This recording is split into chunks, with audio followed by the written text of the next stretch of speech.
All right. So, my name is Ben Pearson. I came top 64 at UK Nats, 54th after Swiss, and I lost my top 64 matchup to Mind Striker. And this is my deck list, which is uh, Albaz Brave, I think is what you want to call it, or like Despia Brave, whatever. But anyways, so I played. Just before you start, I was just going to say, was there a particular reason why you wanted to play this deck?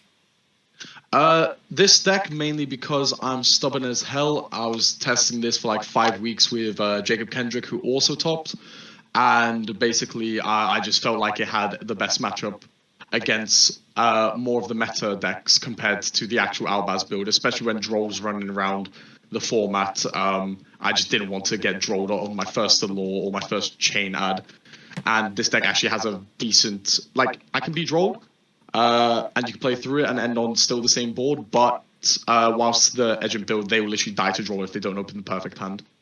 Okay, yeah, that makes plenty of sense. So in regards to the deck list, I played two Albaz. I tested with one for a little bit. I tested with three for a little bit, but two was perfectly fine. It's super poly on legs, and against Dragon Link, it makes your matchup free as like hell. Two Aluba, because obviously we are playing the Brave package. You don't want to brick on too many normal summons. I think I only actually normal summoned him about 5 times in the whole event. Because I just kept opening like a god, to be quite honest.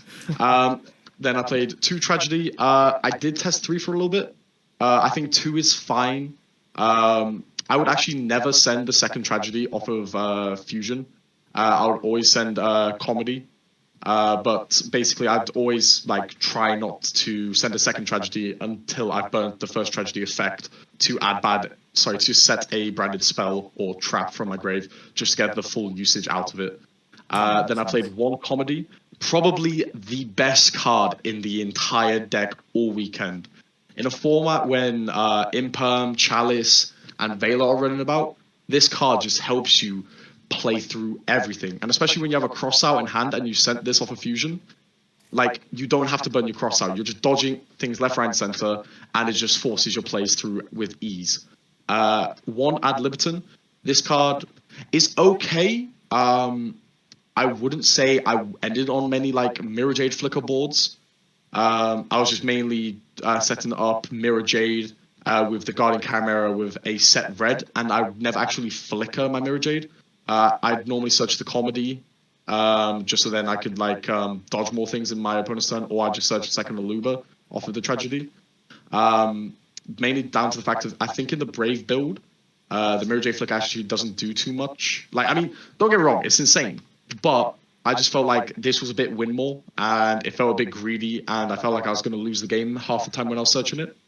In regards to outside of engine, I played one snow. A lot of the builds have cut snow. I don't know why, because this basically just auto wins you any rogue matchup. So I went against Earth Machine, first round of day 2 in round 9.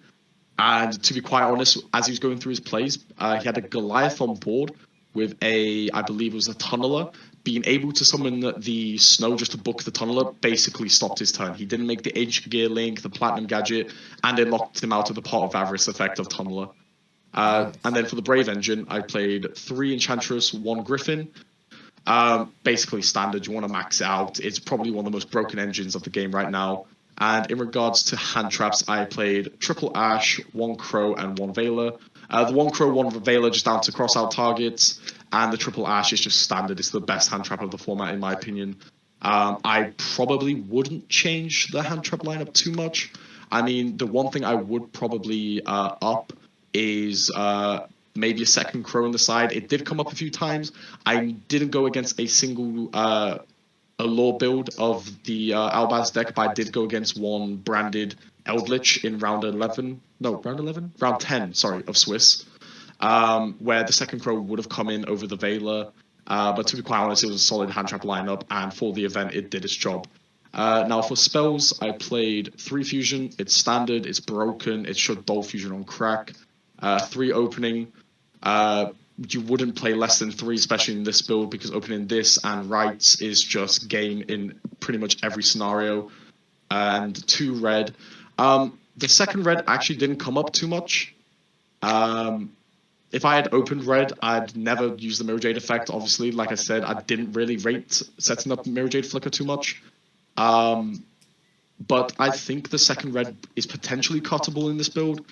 I didn't play Banishment, so maybe I need to play it. I don't know. Like, this deck, I'm still currently working on in regards to ratios. And then for like your powers, and then for the second engine, obviously 3 Rights, 1 Faithful, 1 Draco back to go off with your Enchantress and your Griffin Riders. Like I said, you want to max it out. The engine is absolutely broken, and to be quite honest, I wouldn't be surprised if we see Rights to 1 or a limit on Enchantress or even a ban on Griffin Rider come the next list, because this engine is absurd. Would you say it makes a big difference as opposed to like the standard branded Despia? Would you say like it really does push it to like that higher level? I'd say yes, in my opinion, to be quite honest. I saw this build as basically protect your branded fusion. Okay. Because the problem is with the Allure build, like they can play cross out, but the only hand trap they can play is Ash. So it's like they're going to get hit by Crow, they're going to get hit by Veiler, because in that build, you don't want to brick on too many things. And I believe in my opinion, the Educane engine is extremely bricky. Like when I was testing that build, there was way too many times I would open up multiple chains and polys, and I like maybe with one Despia name, which wasn't a Luba, and I just couldn't really play the game. My board was suboptimal, and I basically built this deck to basically protect this card, because outside of Punk Brave, Synchro, whatever that is, and Flunderies, this is probably the most broken spell outside of the Brave engine in the game right now, in my opinion. I don't think there's any dispute in that, mate. Don't think there's any dispute in that. Oh no, like this card should probably be limited very soon. Either this or opening.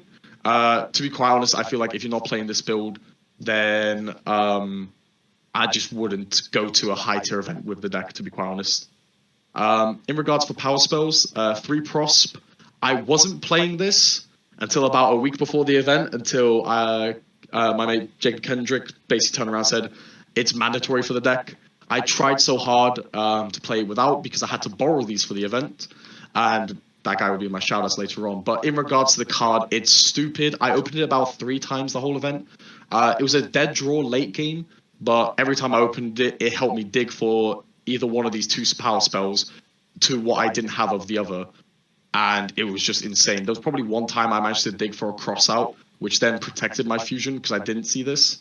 And the card's just insane. Like, I can't wait for this to get a reprint so I can actually open my own. Now, in regards to say no cards, triple cross out and 1 cool buy.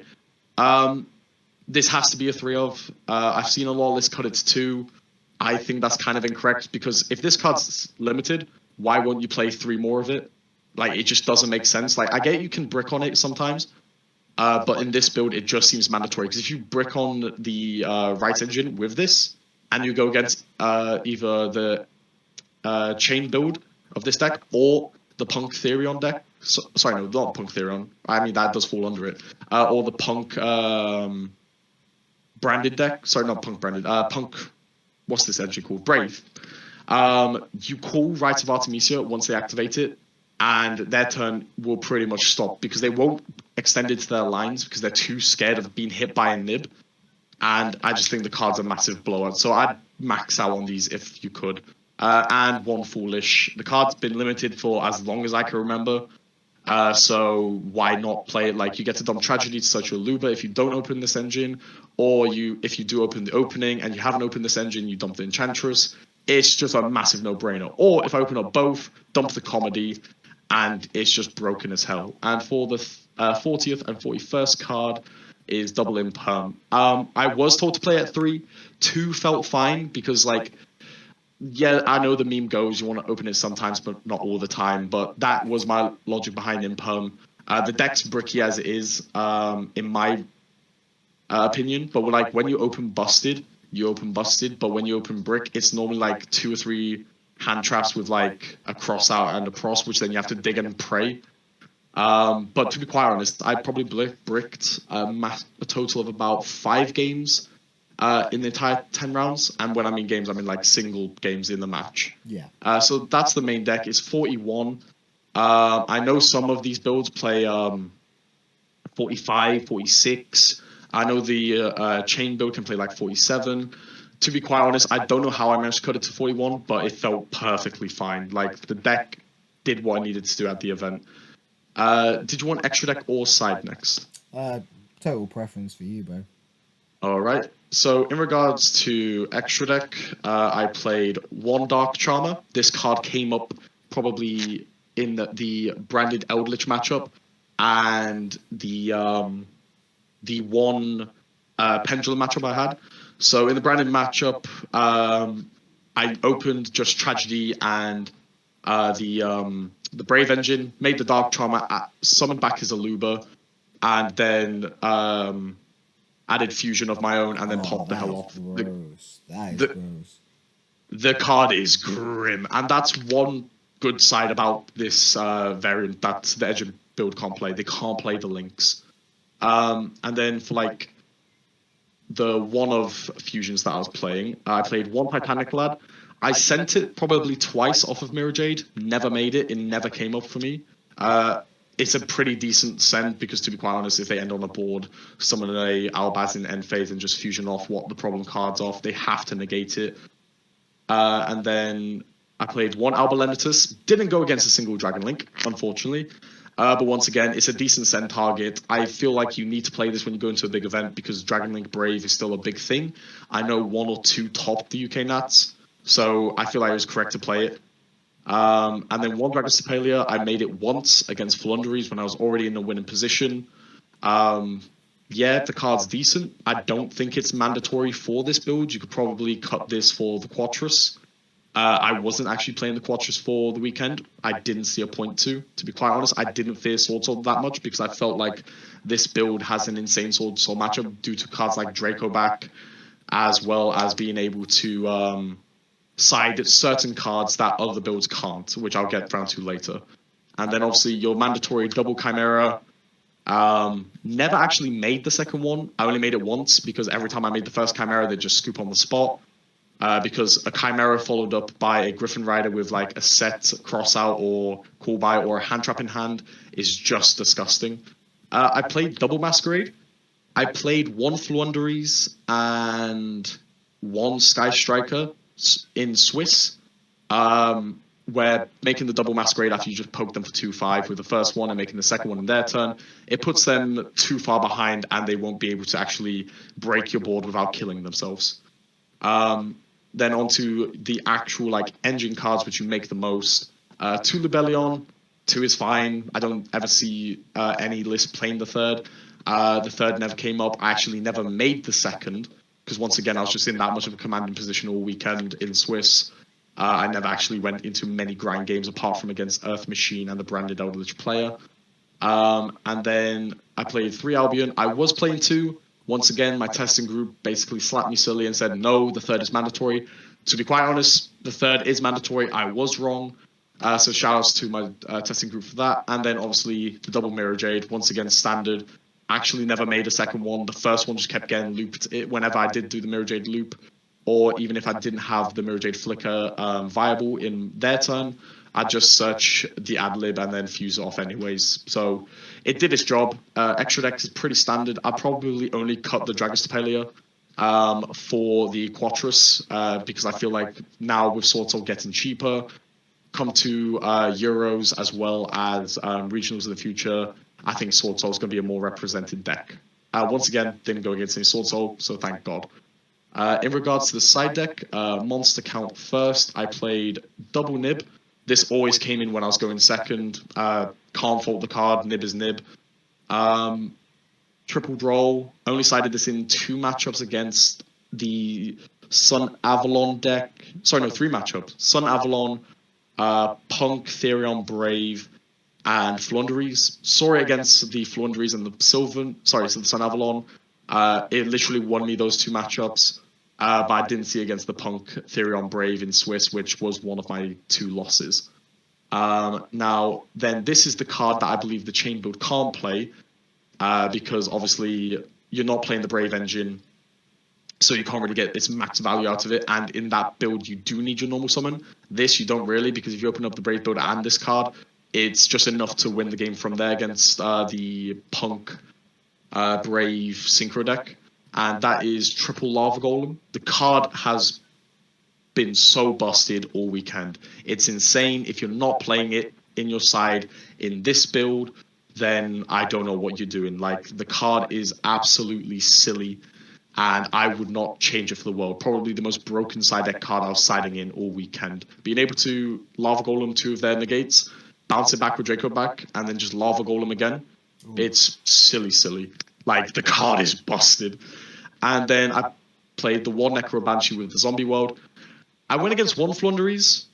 I didn't side this in, although I lost the die roll, killed him in that turn, and then he went first, so I obviously didn't side it in, and killed him again. I probably would cut this for a third nib, and then maybe a one of cross-out target. But it's okay. I didn't want to side it, but one of my friends who were playing pretty much the card-for-card same list, minus 2 or 3 cards, said that if I go against Flunderies and I win, lose game 1, game 2, this must come in. To be quite honest, I'd just probably side in the Twins. It's pretty much enough with a Guardian Chimera. So yeah, these were probably the 2 flex spots of the side deck. And then I played Triple Twin. Unfortunately, in my top 64, didn't see the third twin to out his third Mystic Mine after being debarred twice, but hey ho, variance of variance. Every time I sided this card in the matchups I needed it, I saw it, it was insane, and I OTK'd through it. But yeah, card's just stupid, especially in this build. You discard an Enchantress, you pop off, it's silly. And then for the traps, 1 D-Barrier as a crossout target, and 1 reboots for Floodgate decks. And to be quite honest, side deck was solid. Once again, probably would just swap these 2 for a third nib, and then potentially one of a hand trap that this deck dies to. To that, I don't know what it is as of yet. Maybe a D shifter for the Flunderies matchup, just so then going first, you side it in, and then you get max advantage if they try to D shift you with the crossout. So it's a 41 card main, 15 extra, 15 side. Wouldn't fault anything of the deck. The event was sick. I finished 7 wins, 2 losses, and 1 draw after Swiss. Once again, like I said, finished 54th after Swiss and lost down top 64. Sweet. Yeah, thank you for that. Before we finish, have you got any shout outs? Anything else you want to say? Actually, shout outs to the Leicester Mandem Massive. What I would say is that they are probably the reason I did top. I almost sold out the game at a point. Certain members like Jacob Kendrick, Brad Liddell, they kept me in it, as well as Bavin, mad testing partners. Shout outs to all of you who topped. There's a lot of you to name because we absolutely killed the event. And shout outs to the Knots boys and the Cheltenham boys who also tagged along with our group. It's insane how big our group is and how well as a collective we smashed it. And then locals wise, I'd say shout out to Church of the D20, which is my locals in Loughborough. Basically, they said if I topped, might as well shout them out. They're a new store. Go and check them out. And shout outs to Card Cavern based in Grantham. Half of those boys there lent me pretty much the entire deck. I can't fault them. They are absolutely beautiful human beings. And then also shout outs to Ben Lawrence, Kendrick, and Brad once again for an amazing card ride home. And yeah, I'd say that's it. Sweet. Cheers, bro. You're more than welcome.